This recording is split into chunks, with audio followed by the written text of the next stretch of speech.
fast and whipped it across First Street and made it here. And seriously, that means a lot to us. We know South by's experimenting with multiple satellite venues, which Cindy and I have particular opinions on. But anyway, we are so glad you're here, seriously. I'm Jonathan Carroll. I'm from Koala. I manage our community there. I do music stuff. I renovate Airstreams. And I hang out with this lady a lot, and we basically just talk shit, and it's about music most of the time. And so yeah, this is Dr. Cindy Roy from Texas State University. She's why all of you are here, I'm sure. My brother and my wife were here for me, and the rest of you are here for Cindy, and that's awesome. But yeah, so thanks for coming out. Seriously, let's talk a little bit about Rockin. All right, yeah, and I'm a professor at Texas State University. I got a bunch of my students here. Raise your hand if you're one of my students that have been running around blogging on SXSW.com. Other former students are here as well. Really excited that you guys decided to spend some time with us, and cheers on a great South by Southwest so far. Yay! That'd be a good way to have happy hour starting a little early. But yeah, as Jonathan said, I really, we talk about music a lot. I am a music blogger with my own site on thatnote.com. I have a lot of friends that are musicians, so it became like an obvious combination when I met Jonathan's CEO, Josh Williams, last year during South by Southwest. I was just chatting with him, and he mentioned some music strategies, and it just really, like, a light bulb went off. It's like, I need to be involved with that right away. He put me in touch with Jonathan, and that's why we're here today. So over the course of the year, we have tried some things out with the Koala platform and have just been kind of studying the things that are out there that other people are doing. But you'll find that this is kind of in its infancy in terms of what any musical act is doing with location-based services. Some of them are just getting used to using social media in general. How many of you are musicians?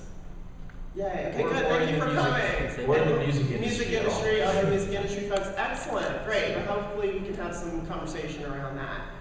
So the hashtag #RockCheck, please use that. I'll check occasionally to see if you're asking any questions. And seriously, that was like the most clever thing we could think of, so my apologies. I wanted to be short and, words that were meaningful.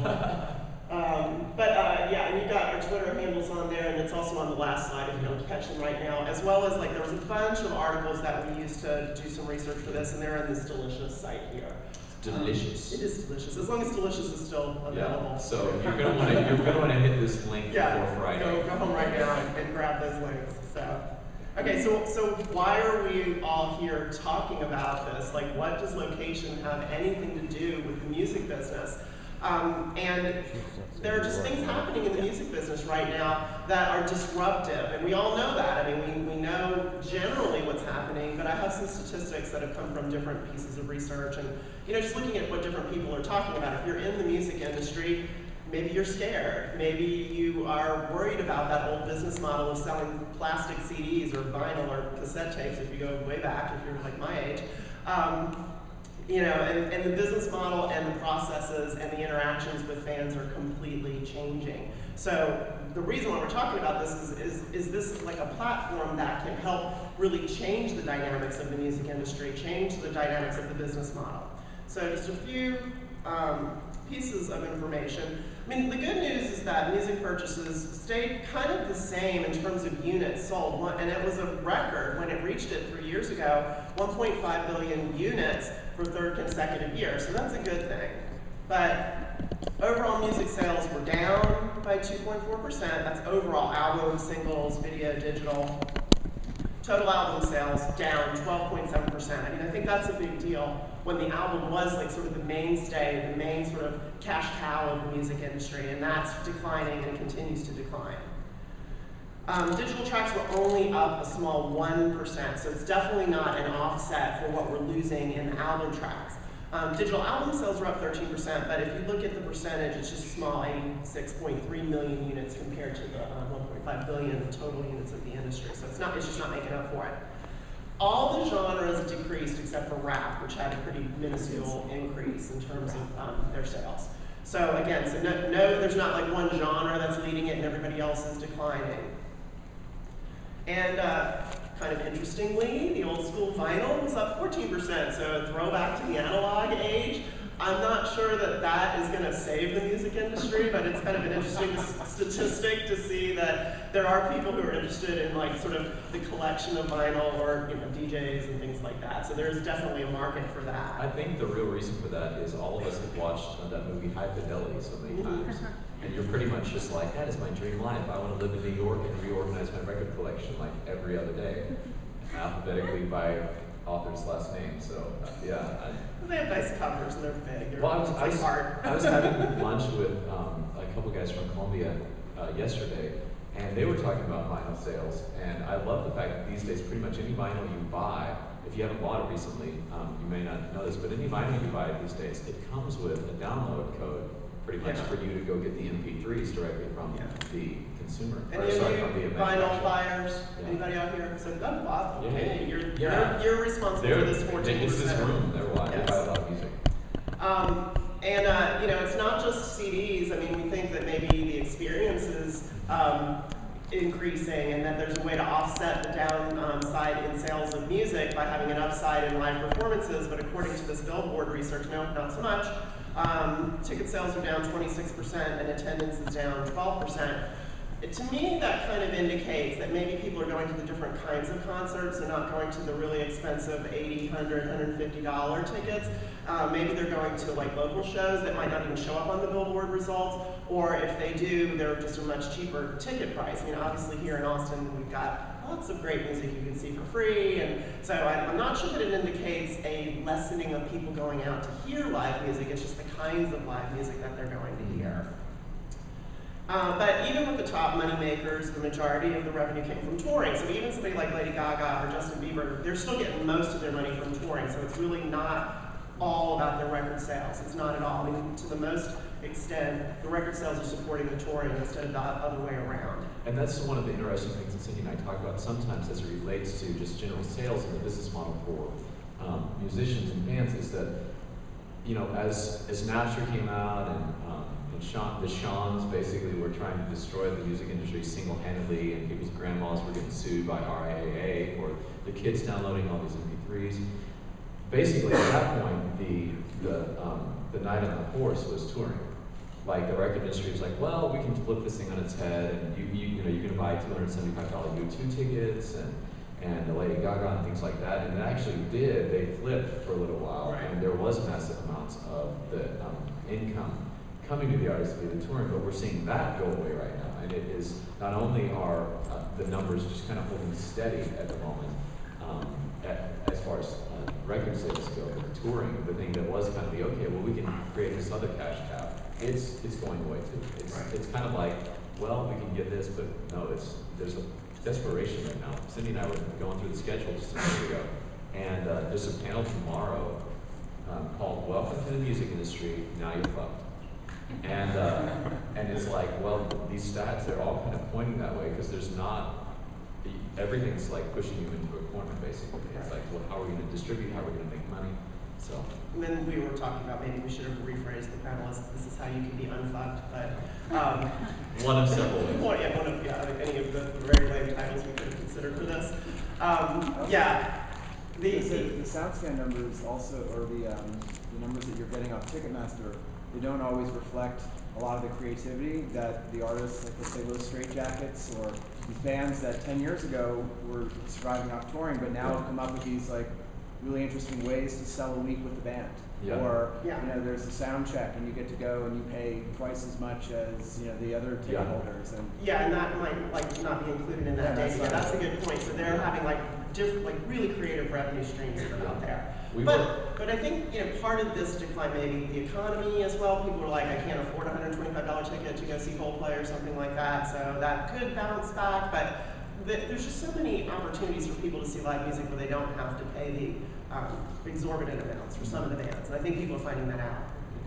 Oh no, I was just tagging on that. A few months ago, I was at a house party where Brian Manderard from Burpipe was he was just doing one of those acoustic things that he does, and he's been doing that for a couple of years now. And I'm sure you're right. That's not going to be reflected here. But I think all in all, that's what these statistics basically are boiling down to, and it's kind of the pinpoint my kind of thoughts as it relates to location is the traditional methods are not working.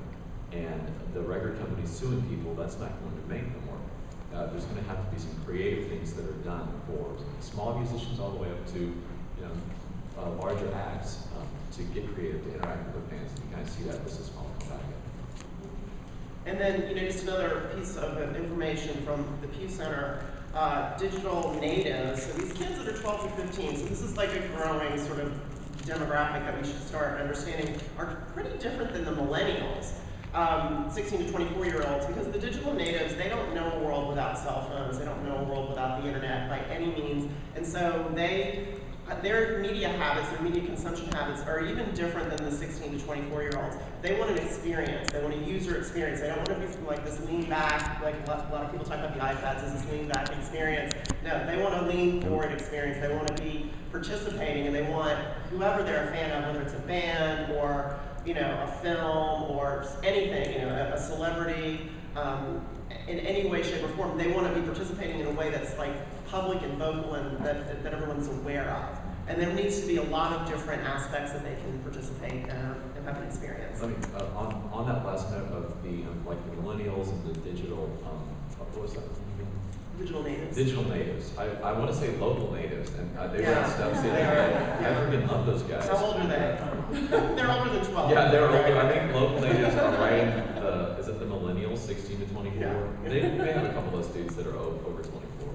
So yeah, with the digital natives, Mark Mulligan of Forrester Research, he did Dave Forrester's always running numbers on whatever, and Mark Mulligan does a lot of the music analysis. And he came out with some studies recently that were that he was propping up. MP3's dead. It's not, it's not this thing. And it was, I thought he wasn't. I was a little concerned about some of his logic, but he did have some really good points on, like it was all over Mashable and CNN's distribution of Masterfuls and things like that. So it's getting a lot of airplay. And but the thing he talked about was digital natives, those 12 to 15-year-olds. Basically, these kids that they probably have never bought a CD. They always have had a cell phone. For as long as they've been on computers, Facebook has existed. Twitter does not seem like a new thing to them. It seems like a thing that's always been there.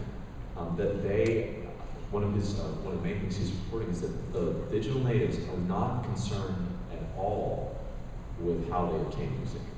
And he's not saying that they're out on Napster. They're pirates. They're pirates. Not at that, but that it is the object of, is it a physical thing? Is it vinyl? Is it a downloadable thing? It's an experience.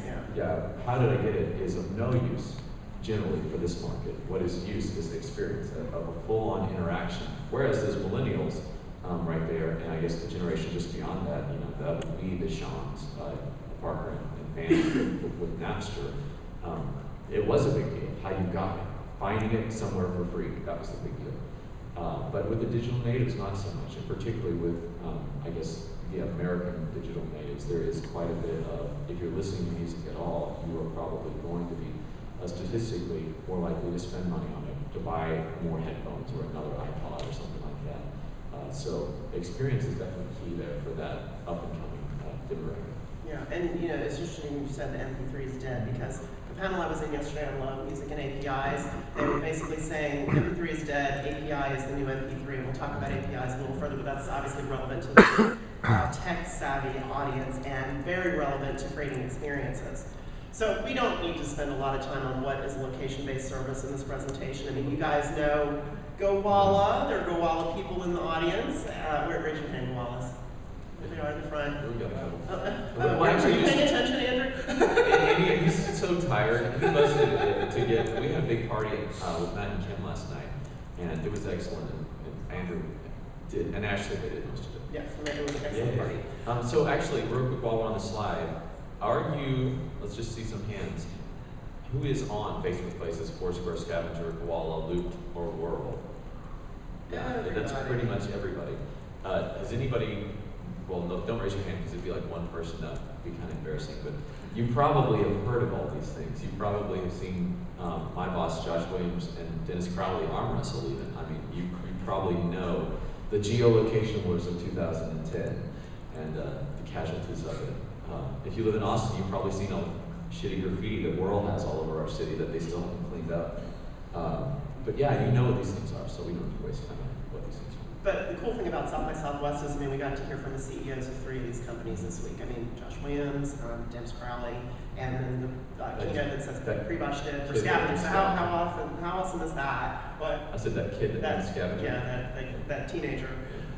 But the key thing in all this is the mobile experience, and I think I remember Dennis Crowley saying that it's like, mobile tipped it. When everybody started getting smartphones, when they were able to put apps on their phone, that was the thing that made the difference. Because before this, locations, I mean, any social media really wasn't that relevant when you didn't have a mobile device.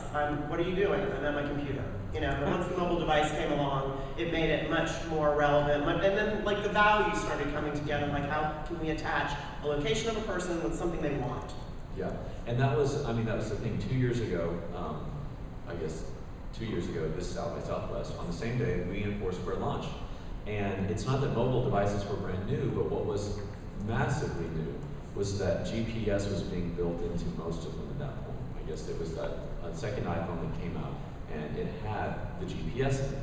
And obviously location data, it comes from many different sources. It can be in just your cellular data, it can be in a Wi-Fi network, but obviously the most pinpointed location data that generally is in the consumer device is GPS. And so with that second advent of the iPhone, the GPS built in there naturally, and then Android obviously hot on the heels of that with GPS, and then BlackBerry kind of upping its own GPS. It allowed an ecosystem for us and Foursquare to really be able to exist and really pinpoint where you are, really show you the things near each other. And so 2 years ago, I think I may have axed one of the slides early this morning, much to not early this morning, like in 15 minutes before the presentation. Yeah, 15 minutes before the presentation. I'm like, I see that you're in there editing our presentation. Like, stop, I'm so hungover. But we have a slide called Do I Need a Check-In? And 2 years ago, we needed you to. That was a big deal, like check-in. That was a shiny thing. It was like that big, oh, that's the new shiny. And so suddenly all these ad agencies call you and they're like, hey, I want to do the new shiny. I want to check-in, I want to check-in, I want to check-in. But it's not about that anymore. It takes us back to the digital natives. It is about experience. And I think in another 12 months on Foursquare and on Koala, you're going to see that check-in's not a big deal anymore. That your experience as it relates to location-based services and integrations with fans has nothing to do with the check-in anymore. Well, and I think like that slide in particular, whenever I talk to musicians about Koala or Foursquare or any of these things, they're confused. They're like, do I have to check in? Why would I want people to know where I am? And I have to explain to them, well, you can, but that's not what this is about. This is about creating a platform for your fans to check in, and if there's an event that you want to go to that you want to check into, then you should. So then we have to start talking about what is in it for you, even if it's not like you're checking in and you're the person that's getting the value out of it by getting the discount or whatever, but then what's in it mostly for your fans. Yeah, exactly. From the perspective of if you were an artist, if you were a band, if you were, I guess, a record label with somebody that you need to push out there, it's hopefully the answer is, to the first question, what's in it for me is that it's about the fans at this point. That it's about user experience and engaging and driving up interactions and adding value to the experience. I think we got that here. So yeah, what's in it for the fans? They get all sorts of potential benefits. They can share photos, comments, discounts, downloads, and more. So you can see here people at a concert, checking in and sharing their photos, or being able to make comments on that while they're actually at the show. Or if they check in and something's been set up that they can actually get a free MP3 download or a discount for merchandise or something at the show. So they get something from that. And we'll talk about this a little bit more in depth of some of the things that Koala and Foursquare and Facebook Places and Scavenger, things that we've done like that to reward fans. We'll get to that in a second. And before I forget too, if you were at the Marissa Mayer talk on Friday, obviously a lot of that was around location and GPS. So, even Google's getting into the space. So what's in it for the band, the things that Jonathan already talked about. You've got, fans at your concerts, butts in seats or butts out of seats like these, and that sort of lean forward experience. You're selling concert tickets, and hopefully, you have fan loyalty, you have enthusiasm about your band. Fans are spreading the word for you. It's do-it-yourself marketing, which should all, in some manner, equate to something financial for you. Yeah, and we talked about it when we were discussing this presentation a while ago, that you've got multiple levels of fans, obviously. You've got your favorite band that's from here in Austin or back home in Cleveland or whatever, and they have like 100 fans, and you're one of them, and you go to all those shows. those are the die-harders. And then you kind of got like that next level of musician and band that, you know, they've sold some records for sure, but they're not Lady Gaga. They don't have $1 million in the bank. And then you've got that high-end echelon of artists that, you know, they're making a crap ton of money right now, and they're not, what they would need out of a service like this and what those other two tiers would need, they're completely different. And it's something that we have to deal with at Koala all the time. I know the other companies in our space do. When a brand comes to you and it just like, make me a program, which happens like constantly. They're just like, do something for me. They've got to be able to answer the question realistically, what do you want? You know, and if the answer is the shiny, then that's probably not a good fit there. But I think bands would need to answer that same thing of what is the particular thing, out of all those things Cindy just said, what is the particular thing they want?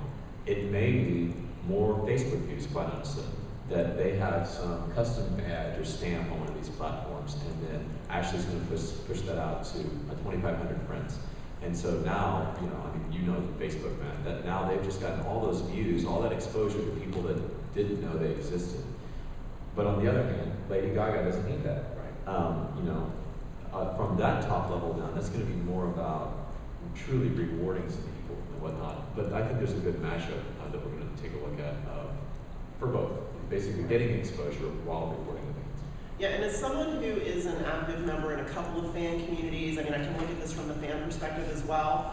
If you're going to be putting a lot of energy into loving some artist, you kind of want to be able to quantify that in some manner and have the artist know that you're doing that. Maybe not in a stalker, creepy way, like, I'm at, you know, every show, I'm your biggest fan. Is that why you have 2 Koala accounts in there? That's my secret stalker account. And, but and I've talked to other bands about this, the band Quiet Company, local band, they have a really great savvy, social media savvy manager, and he said the same thing. It's like, we want to know who are these super fans. We want to be able to engage them, and if there's some way to aggregate that, if there's some level of status, like all these things that you do, you get some sort of status, and then you're the super fan suddenly because you got points or you've done certain things. And so that benefits both the fan and the band. And this is, I forgot about this little line on here, but you can't just like set up something once and then let it go. The band has to actively market the promotion that you're doing with location. You need to have the artist on stage talking about it, maybe tweeting about it ahead of time, and it needs to be more than once. It needs to really, blog posts or website posts or something, I mean, it needs to be kind of like an active engagement with the users, so they're spreading it around, that they're sending it out with their tweets and their Facebook messages, and that it gets out there, because otherwise, it's like, why should I check in at this thing? But if you get it out there enough, and there's a big enough fan community, even if they don't have the platform, if they don't have the app on their phone, it might cause them to download it. I'll try that out at the next show that I go to. But just setting up, any sort of campaign, and we'll talk about different ways you can do that, and just leaving it will not work unless the band and management are kind of engaged in promoting it. Seriously, look at it. You paid $4.50 in fees to Ticketmaster on a $15 ticket. For a show that's not even like a big show. I mean, Lady Sevens are one of my favorite bands, but they're not Lady Gaga. So that's a lot of money. Why don't you talk about the things that are going on right now in location? Yeah, so the music industry is, which we love. I mean, music. Cindy and I are huge music fans. Cindy goes to tons of concerts, which she balances with a heavy load of teaching in Texas State, and I go to as many concerts as I can, and I work at Koala and I have 2 little kiddos. And yet, so we love the music industry, but seriously, as it relates to technology, it feels like there's such a dinosaur kind of mentality that they're really slow to move, they're really slow to adopt. We launched all these, Foursquare and Koala launched 2 years ago. Last year, tons less. So 2 years ago, nobody knew who we were.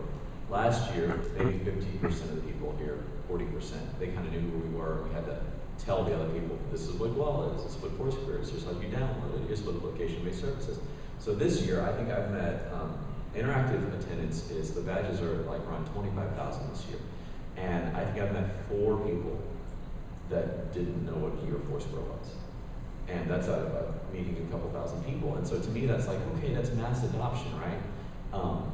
And yet there's not really, we're gonna look at a couple things that have happened in the music world with location, but really there has been almost no adoption whatsoever by artists, or at least mass adoption by artists or by the music industry as a whole. Which indicates huge potential. Yeah, exactly. There is huge potential for this. And I was just talking with Karen from Sonic, And where did she go? There she is right there. And Karen sends me emails every couple weeks, and it's like, when are we going to do something? When are we going to do something? And I'm always like, I hope soon, I hope soon. After I do such and so, after I get back from Comic-Con. But yeah, there's huge potential. There's so many things that be plugged in. But let's take a look at a couple things that happened. So Gowalla, we have had a couple bands, hit or miss here and there, you know, the Jimmy Eat World here, Weezer, Old 97s, Quiet Company, Mercy Me, some small bands here and there, that basically have come to us and have gotten a featured stamp so that it looks like some album artwork or a picture of the band or something like that. And they send us a database of their concert schedule. I think generally these are pretty short concert tours. Yeah, legs of tours. Yeah, legs of tours. But I think the largest one we had was Josh Ritter.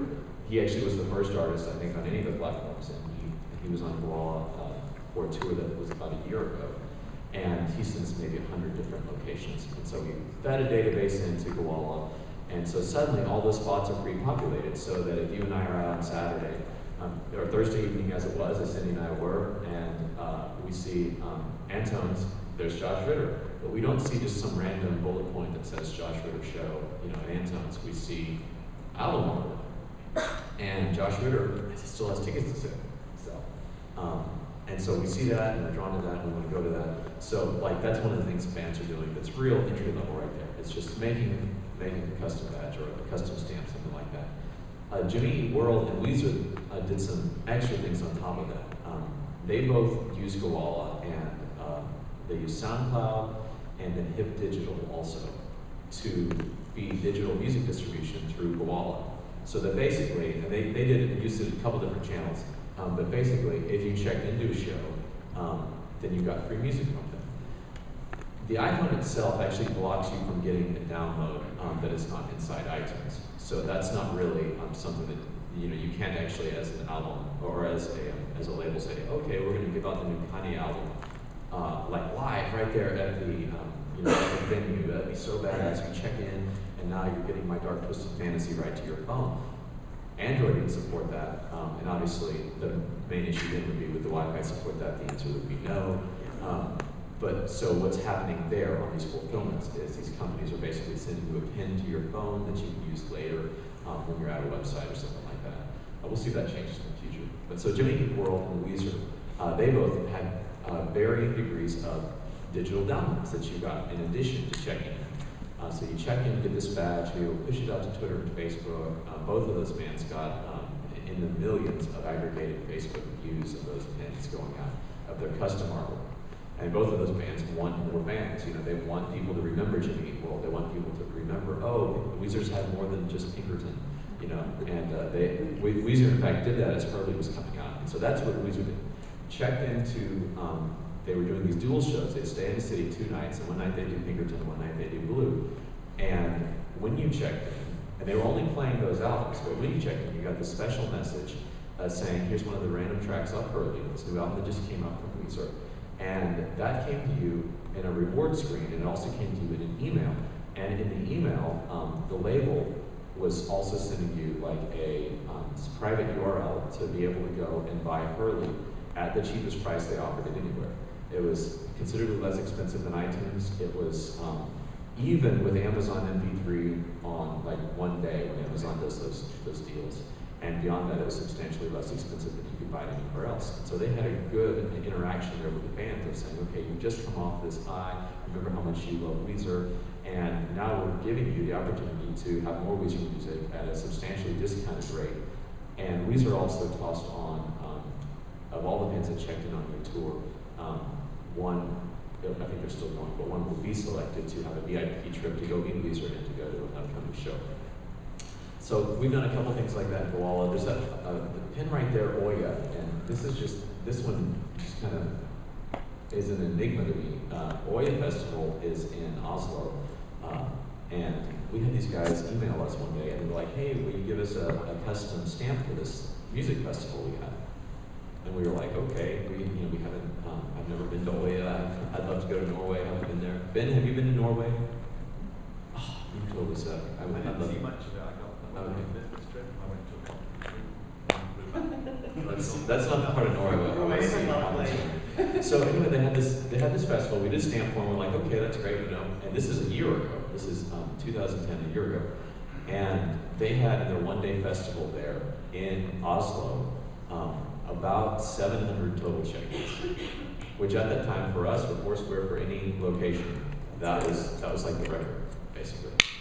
And so that's what we're seeing is a lot of these one-offs. There's not massive campaigns from Columbia. There's not a big push from Leah or anything like that. It is somebody that has digital savvy on the band, or not in the band, in the band's management, that's saying, you know what, this is an avenue we need to pursue. With Jimmy Eat World, they have a very tech-savvy guy that tours with the band, and he also does a lot of stuff with SoundCloud.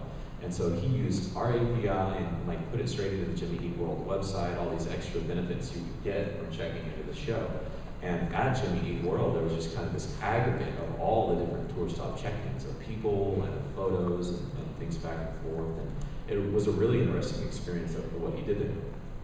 But as interesting as all those things are, it's very limited in nature. Like I've just about listed all of the things that Koala has done with music, or that music has done with Koala. Foursquare, right across the way there, they have, you know, they're a big name in this, obviously, and they've done about two things, and one of them wasn't even actually Foursquare. The National came out with an extended LP of High Violet, and actually, if you haven't gotten it, you should. It's excellent. It came out in November, the Tuesday before Thanksgiving, I think. And so I don't even remember which group it was, but Foursquare helped them. And it was Record Store Day, and they released a version of, I think, one of the tracks from the new LP of High Violet. It's just an extended edition with like 6 new songs on it. They released one of those songs, kind of in the same way that we did with Weezer and Jimmy Eat World. If you checked in at a record store, if you had to go to Foursquare and check in at a record store, and actually, you didn't technically have to check in, you just kind of had to get to the place page, and it would give you the code for it. But that was a good idea. Record Store Day, get a track from the National. It was pretty limited run. There were 20 record stores in the U.S. only that you could do that at. But it was kind of to help get you out to record stores and to get rewarded for it, which I love that idea. And then that, if you were over there, Big Boy Big Boy was doing a show last night for Pepsi and Foursquare. And that's just a promo page from their show, because I couldn't find the screenshot. I had it somewhere. But recently, at the University of, I just went blank. It's not the University of Texas or Texas State, so it's a different school. SMU? No, it's up north somewhere. But everything's up north from Boston, other than like McAllen. So it was a Big Boy show where it wasn't an integrated Big Boy experience. He didn't have a special badge or anything, but he showed up for it.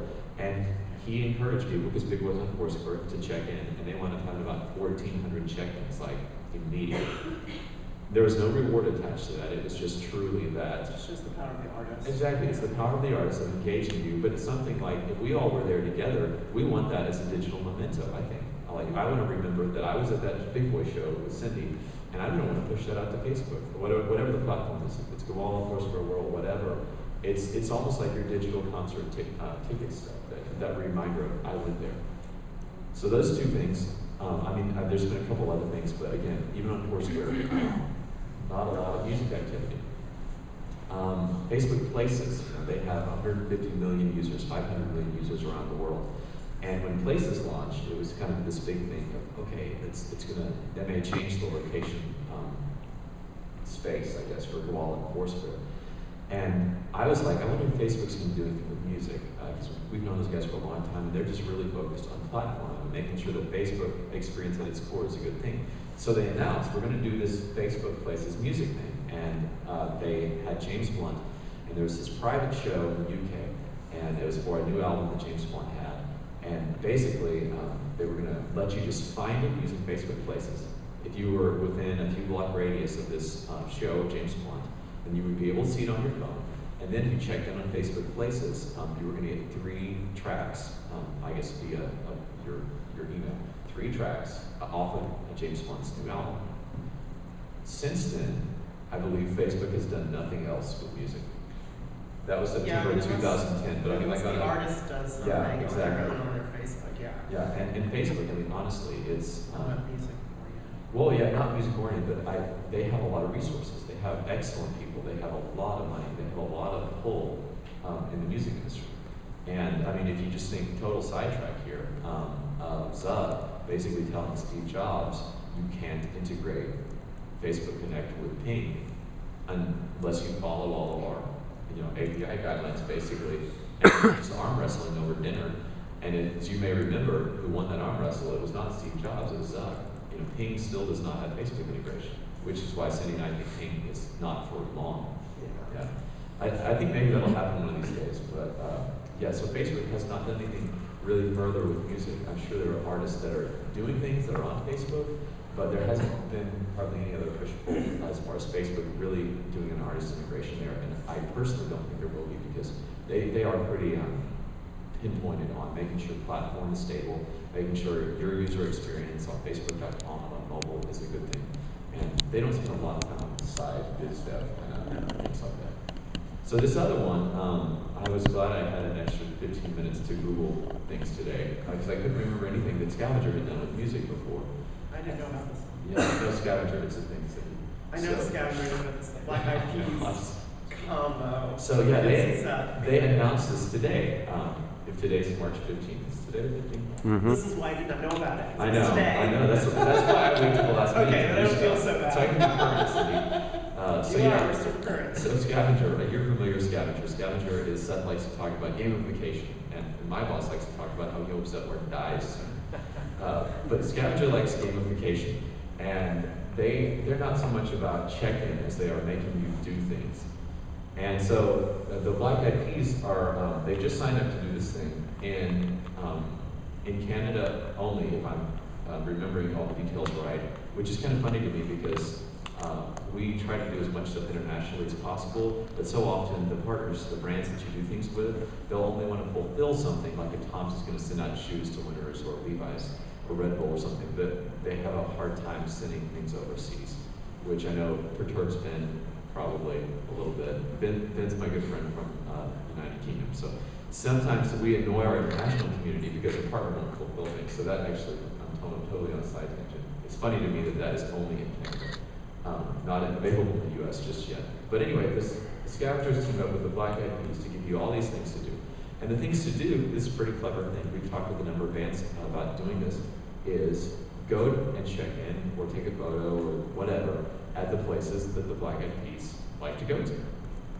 Which is a total aside, I do kind of question whether those are the places they really like to go to. I mean, I've had these conversations with the bands before, and a band doesn't want to tell you their favorite coffee shop because they want to be able to go to LA and for that show and not have 50 of us be there. Like, I bet they're going to be at this coffee shop. But I'm sure Will.i.am would not lie to us because he made that amazing Obama video, and so he only speaks the truth, right? Well, and then, the authenticity is important. If it gets out that it's like this, big marketing thing that's not true, then it's not going to be very valuable. Why are all these Starbucks coffees? So they've got all these places to go, and you can unlock rewards. Go to these places with Black Eyed Peas, go, and you can unlock rewards. Most of them are not actually music-related rewards. Like one of them is a coupon for H&M.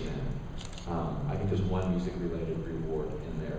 And then there's a grand prize. I don't know the duration of this thing, but the grand prize is like winning a trip to go see Black Eyed Peas or whatnot. So that sounded really familiar to me. But thanks. But yeah, so that is about it for Scavenger too. There's not a lot coming from Koala, Foursquare, Scavenger World, or Facebook right now as far as things that we've already done. So that's leaving us this huge void that can be filled. A lot of interesting things to do.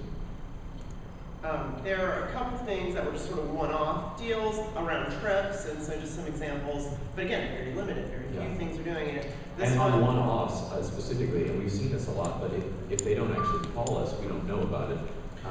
When the band actually themselves creates a user account and is just manually going through the Foursquare, the Koala process of, okay, I'm here right now at my concert spot. And so, it's basically live just for the duration of the concert. You can't really share it in advance. You have to physically be there to do it. But still, we see a lot of that where a small band, or Old 97 is not a small band, where they're physically doing this themselves. Right, and in this case, I was able to work with Koala to get something set up in advance so that we could advertise the trip. But again, here's an example of the lead singer, Rhett Miller, tweeting it out, making sure that everybody kind of knows about it, because without that, the fans wouldn't maybe download the app in advance or be aware that they should search for the All 97's special spot check-ins. And this was their West Coast tour, and we did a number of spots. I can't remember the exact number, but they had like this big West Coast leg, and they just got off of sort of a Midwest leg. So it's anywhere from like 10 to 20 shows, and then you can say when you check in at 3 or 5 or however many you want, then you get the special pin. It has to be more than one. Obviously, if you check in at 1, you get the stamp for the 1, but if you're a super fan and you travel around with them on the leg of a tour, you might end up getting the pin. And then I thought this one was cool. This was something on Foursquare that Better Than Ezra recently did during Mardi Gras. That was recent. That's pretty recent. Not today, but that was like last week, a week ago. And they did a bunch of highlights about their favorite places at Mardi Gras, and really promoted it on their site with a bunch of tweets and talking about this sort of crew of Rockus. They set up their own Twitter account for it, and so they just put in all these different tips that people should go to and check in. And then, in addition to that, I was at the Paul Rubens talk the other day. Anybody at that? Pee Wee Herman? That was so good.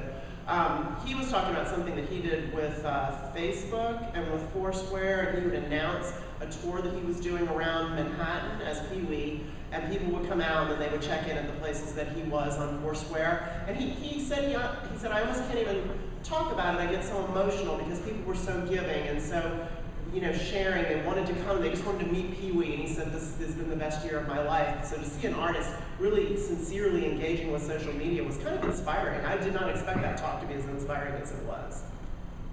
Okay, so how can you get started, you artists and music industry people? Yeah, so I'm betting probably how can you get started is you probably need to twist somebody's arm.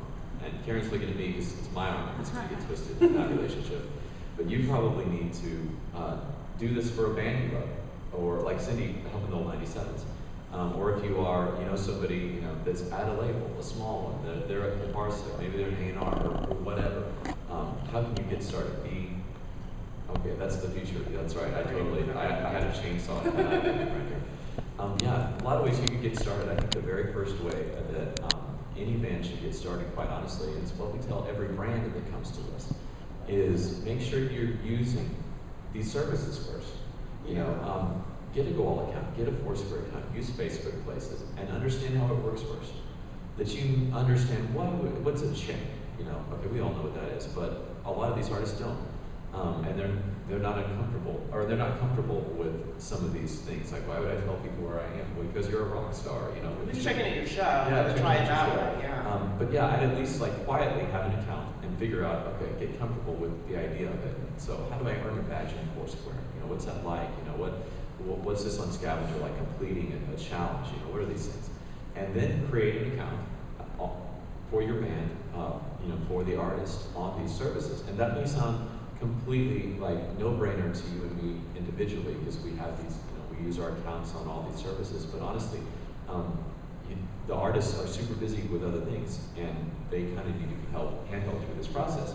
Okay, you don't have to be on Goala or Foursquare or Scavenger. You probably should honestly be on all of them, because you're going to have different segments of your audience that is this being recorded? Has Josh just heard me tell people that you need to be on Foursquare? It's being recorded. You're going to have different sections of your audience that is on all these different platforms, and they all have something different to offer. Facebook, it has the most users in the world. Foursquare's got a lot of great users too. We have we have great branding and identity and commitment to those things. We have a partnership with Disney, a lot of different great people. So if it's an artist that they really want their album artwork to get out there, so get an account of these things. And then the next thing I would think, if it's a small band, start using it. Like if you're literally just a couple dudes and you are hauling your own gear every day, you're having to wait on the house sound guy to get your mix right, and he doesn't, those dudes, they should be checking in and making a spot, basically, and just sending that out to Facebook. I mean, this is a super duct tape way. You physically do this thing yourself as a band. I mean, if Cindy and we start a folk band tomorrow, that's how we'll do it. We'll just create spots ourselves and send it out to our two friends, and they'll come probably get our custom stamp that we don't have because we're doing it ourselves. I'm gonna learn to play guitar on my iPad. Yeah, you get your iPad already. Not yet. It's only $6. Come on. What have you been doing all week? I don't know. Yeah. Wait, So, okay. having that account, setting up those spots, or we're pretty accessible at Koala, and I know the other services are interested in seeing these things grow. I Foursquare is Facebook places, you know, I don't know if they have people set aside for it, but I know all of us in this space, we would like to see artists using the products we built to connect with their fans. I mean, that's what we care about at Koala. That's what Facebook cares about. Foursquare wants these same things in general. So maybe our services are different, or what we say here and there are different, but we are wanting people to connect with people, people to connect with experiences. So get those accounts. Send us an email, like send me an email. That's what I told the guys at Columbia yesterday. You know, send us an email, find an artist that they have a tour coming up. You know, maybe it's Local Natives, maybe it's Tokyo Police Club, somebody that has 20 stops coming up. Send us that database of those places and those times and things, and get one of these services, any of them, to help you pre-populate those things as spots, so that you don't have to, on a moment's notice, be like, oh yeah, I just got done unloading my van and now I need to create a spot on Koala. It's going to be a lot better for you if that thing already exists on Foursquare. So it's pre-populated there. What's a good approach for somebody to approach one of these platforms to get them to do it? Because obviously you have lots of priorities, lots of things going on, and these are sort of customized things. Yeah. So you could say, I saw you at South by, and you know that would be something we would be happy about. But I mean, what would make you be like, yeah, this is definitely something we want to get on board with? You know, honestly, and I'm only speaking for Koala here, but as nascent as music is on our services, you pretty much just need to send us an email. You know, I mean, that's we really want to help artists Are you ready to get connect. that many emails? Yeah. Send your What's the royal deal out there? Yeah. What's But the no, deal? seriously, we honestly, I don't think we've gotten an email from a band or a label that has said, hey, we'd like to do something interesting that we haven't pursued. So yeah, pretty much until we reach the drowning level. And that's your title. I mean, you're music manager, so Yeah. yeah. And if I get too busy, I'll give some to Ashley Cassier. She does all our college stuff, and she's on the front row. But yeah, I would send somebody an email, get the database pulled together, decide, okay, what is the one thing that I want to do with this? Is it that I need more exposure? If that's the particular thing, then maybe you do want to call somebody, Foursquare, call us, somebody that is badge, you know, a look centric. You know, Foursquare has badges and stamps that are customized. We do too. Some of the other services do. Call one of us and say, hey, could I get a pin that looks like my album art? Could I get a stamp or a badge that's relevant to, that doesn't just look like that, you know, those headphones or whatever. It looks like my band, that when that pushes out to Facebook, that Quig's gonna know, okay, that was the old 97s, you know. There's some name recognition there. You're gonna get something out of those views instead of just kind of generic clip art stamp. And then after that, maybe that's not what you're wanting. Maybe you are wanting to connect with the fans and engage them in a reward system way. You know, again, across the platforms, I work for Koala, so I'd like to plug the crap out of it, but across the platforms, all these services have different ways that are already built to reward people. Scavenger does, Facebook does, Foursquare does, we do. If you want to give them an MP3, that's send an email. If you just want to give them a pop-up after they've checked in to say, head over to the merch table and get a free t-shirt, or you know, that one check-in per show gets a chance to go backstage and meet Matt and Ken or whatever. You know, decide what you want there. And then basically get our help to put those things together. I mean, that sounds really, really simple, but honestly, I think that's what amazes me about how little interaction there is at the moment in the music world on our services, is that it is really simple when it comes down to it. Using these tools, I think it's easy. Well, and that kind of brings, are you ready to move on from this part? Because that kind of brings us to the next. No, but I mean, what you said, it kind of brings us to this idea of what's going to happen in the future, because not much is going on, huge potential for the future, this stuff is in its infancy, and you know, what you're talking about here is, you may need a developer. Maybe someone in the band is good with coding, or you've got a friend or something, because all this stuff is public on their APIs, and if you've got a developer that can go ahead and pull that stuff, you don't even need to work with them. Exactly. They can't do like heavy-duty development for every artist that comes along, but the stuff that's why the API is public, an application programming interface. For those of you who don't know what that is, but everybody here does, it just makes the data public and available for you to use. And so, you know, here's a couple of screenshots of both Koala and Foursquare's API Explorer that makes it easy to figure out how to pull that stuff into your own interface, aggregate it, do what you want with it. But I don't know a lot of bands that have a developer as, they're on their staff.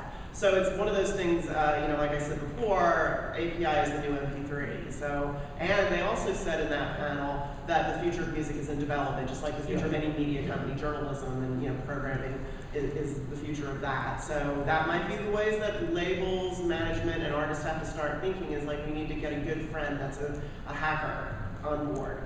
And I had this conversation with Karen a couple weeks ago on the phone. Karen over at Songkick, and they have just some unbelievable things that Songkick is doing. And I know there are a lot of groups doing some interesting stuff with APIs and with music feeds of like times and shows, schedules and things for concerts in your area. But I think, like, I'm to the point where I know how hard we work to get our platform stable and to make the wall, easy to connect and easy to have good experiences with your friends on, basically. And we spend a lot of time doing that. And I would love to see like this huge catalog of musicians on Gowalla or using location-based services across the board. But I was telling Karen the other day, I'm just about to the point where I want to say, okay, I want to find another developer that's like an API genius that can just take our API, Foursquare's API, and some stuff from Songkick, and this from Live Nation or whatever, and make something completely different. Basically that they'll use all our stuff and make something that is exactly what a music fan wants. Because realistically speaking, Cindy and we're huge music fans, and I don't think Gowalla or Foursquare or Facebook or Whirl or Skepta or anybody is ever going to have a platform that is what we want as music fans. Like the exact thing that I want to be able to open it up and at any time see all the concerts in the next 14 days. And which one of those are rewards, which one of those still have free tickets and things like that. We have most of that information. There are companies out there that have the rest of it. That you could take both of these things and connect with your friends, check in, get those rewards for the fans, and do it outside of the ecosystem of Gowalla, Foursquare, Facebook places. Man, I should just say one of these names. I'll go with Gowalla. Outside the experience of Gowalla, and then get all those things because we've got it sitting right there, as do the others in their API. So this is kind of my plug saying, Ben, any developers out there that are really good with APIs, I would love to see somebody grab our APIs, grab Foursquare's API, and do some of these things. Sit down with a band that you know and build something cool. Well, and that was, again, I keep mentioning this panel from yesterday, the Love Music and APIs, but they were part of, I loved that panel. It's one of my favorites. And they were talking about having a music hack day. So, there's hackathons, a lot of people have participated in that, and sometimes you use government data, census stuff, you put it on a map. But how cool is it to make music apps? And we were just beforehand, I'm like, let's have a music hack day. Talked to somebody last night, let's have a music hack day. And he was like, let's make it really cool, let's get a band to play, let's get artists in to talk about their problems, and then spend the whole night, one night, like hacking out all these different things. And they had some examples of a music hack day that they had done that I thought was really fascinating. We got the 10-minute warning, and I want to save time for questions, so let's go through these future things, and then we can kind of open up. So start thinking of your questions if you want to tweet them, or think about getting up behind the mic when you're ready to ask a question. But there's some things going on at South by Southwest, some different things that you may hear about in the future. Fan Trail was announced for South by Southwest as providing apps to all the showcasing bands. That would be band-specific apps that might have a check-in feature to it, as well as some other sort of status things. They have this thing called the Love Meter, and everything that a fan does gives them status on the Love Meter, and I think that's a great idea. They also have the ability for you to leave a tip for the band, like literally money tip for the band. And you might be familiar, and then it kind of goes on to the next one, these like Pledge Music or Kickstarter. It's just the next step. It doesn't even have to be associated with a project. It's just, I love you so much, I'm going to give you $10 extra. Or another company here in Austin that I've been talking to, Patronism, maybe I'm going to give you an annuity. I love you so much, I'm going to give you $10 a month. And then if you get 1,000 people doing that, you're good. The one thing I honestly would love to see a developer do, or just a band be willing to do with us, or on the platform, is integrating the Kickstarter campaign into checking. Because we're already talking about giving the fans something they want, but honestly, you've got a lot of bands probably that you follow that you want them to succeed, and maybe you're just like, oh, if they can just cross the such and so, and maybe it's somebody that used to be right on the threshold, like Isley touring with Coldplay, and you don't hear about them too much anymore, or maybe it's somebody local like Matt the Electrician, But there's a lot of bands out there using Kickstarter right now, and I would love to see somebody integrate that into an experience with us. And I'd love to do Matt the Electrician, because I think he's freaking awesome. Matt the Electrician, myspace.com/Matt the Electrician, or Matt the E on Twitter. He has really fun music. He's here in Austin, and he's running a Kickstarter campaign right now. I think he actually just met it. But we're seeing a lot of bands do that to help them pay for the finishing and the final mastering and production of their album, sometimes just the vinyls or even just digital copies, because that stuff is really expensive. I'd love to see somebody do that at the show.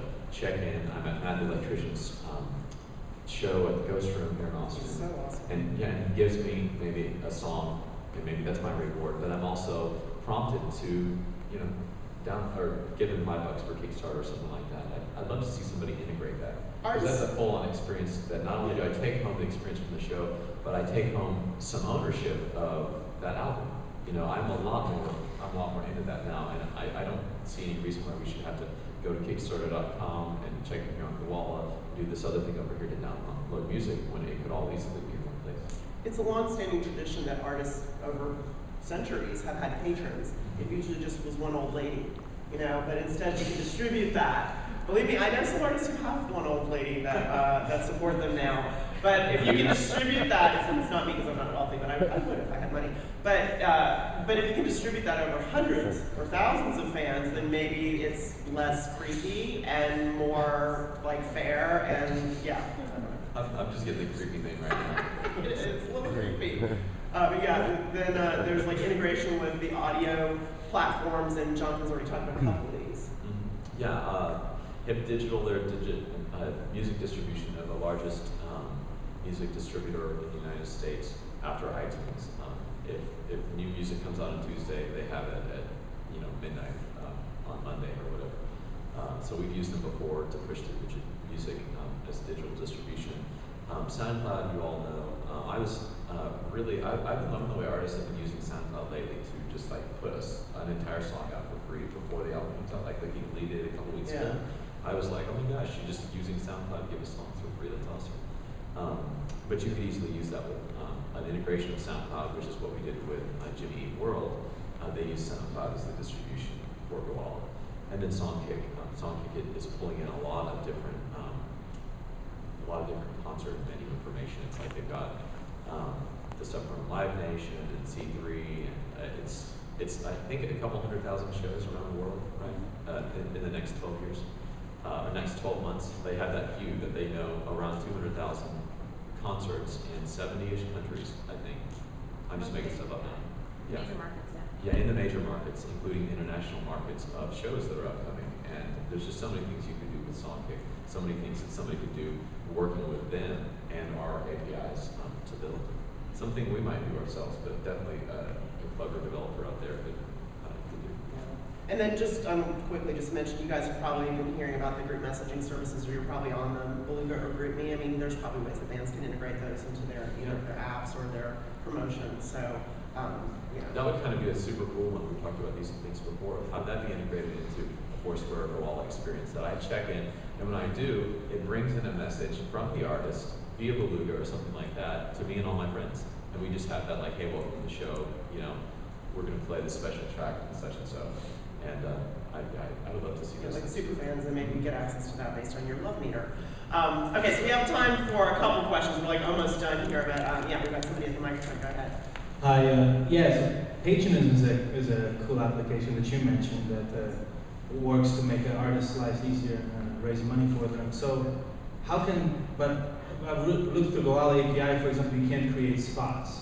So, you're saying, well, you need to befriend hackers. Well, if a site like Patreon can, set up an API where they can, create a spot via an API, that might be much easier for artists to just remove all that friction and they can set it up themselves. Are there plans for that, or? I can't. Yeah, it is a good question. I can't specifically speak to as the API on that end. Is that going to be available in the API? But we have generally tried to make ourselves. Honestly, I cannot think of very many. I can't think of any off the top of my head where an organization or group has sent us a crap ton of spots, particularly future-facing. These are all going to be this festival or these concerts or a conference we did for IBM at Disney World recently. that we haven't just been like, okay, well, we can do all that for you. Definitely, I think that is a good question, something we're having to consider at the moment, because, you know, as we continue to grow, we can't, you know, we clearly don't have the manpower to be able to create thousands and thousands of concert spots, or a spot for every one of the 200,000 shows that you could find on a song king right now. Let's take one more. I think we've jumped on. One more after this guy. No, I think this is it because it's 4:30. So I started thinking about this last night. I was at the local native show, and I checked in on Koala, and I could only check into the bar, and I just thought how cool it would be to actually check into the show. And I was wondering, this is more a question for you, John, if you have any idea of numbers of people that are like checking into like venues, like specifically in Austin like around this time, because if there's a lot of During a numbers- time frame, Yeah. Because then if there's people checking in while they're there, then it's obvious that they could easily just as well check into the show too. Totally. And it is a question we've had to consider at Koala. How much do you want to separate a place from the things that happen at the place? At the moment, we do support separation. All the stamps that we have there for Jimmy World, or Weezer, or whoever. You know, we had a stamp at the Forum, but we also had a stamp for Weezer. So you could check into both, and it's one of the things that makes us scratch our heads at the moment on how do you answer that question. Because across the platforms, everybody does both generally. Like once they start trending, if it starts trending on Foursquare or Koala, it's, you know, you see that happen at Stubbs a lot. That Stubbs itself will be trending, and so will whether a user creates it or whether it's something that we happen to have pre-populated, that both will be trending because people check into one or the other. So you definitely can do that on both of them. We're toying with some ways in the future to keep those more interconnected, so that theoretically you could be there and check into Stubbs, and at that point they could say, hey, are you here for the local native show? And you could add that almost like as a side batch to your experience at Stubbs. And so When can we get that? as soon as I learn how to develop. Me too. No, seriously, I think we're going to see that one.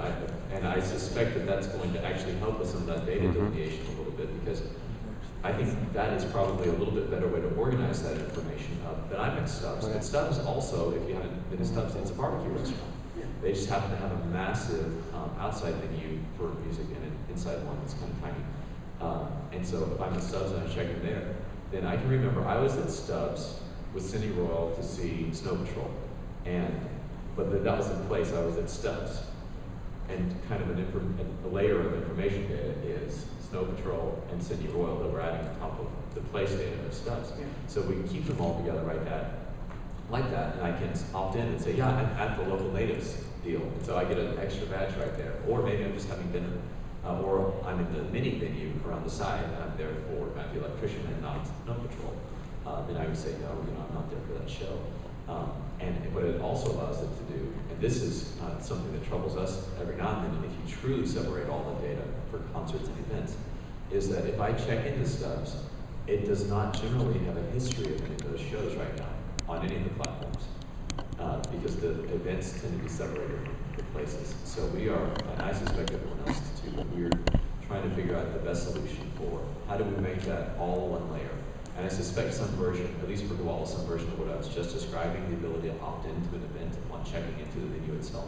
I suspect we'll see that in the future. Well, unfortunately, we're out of time. Thank you all so much for coming to this, and I hope you enjoy what's left of the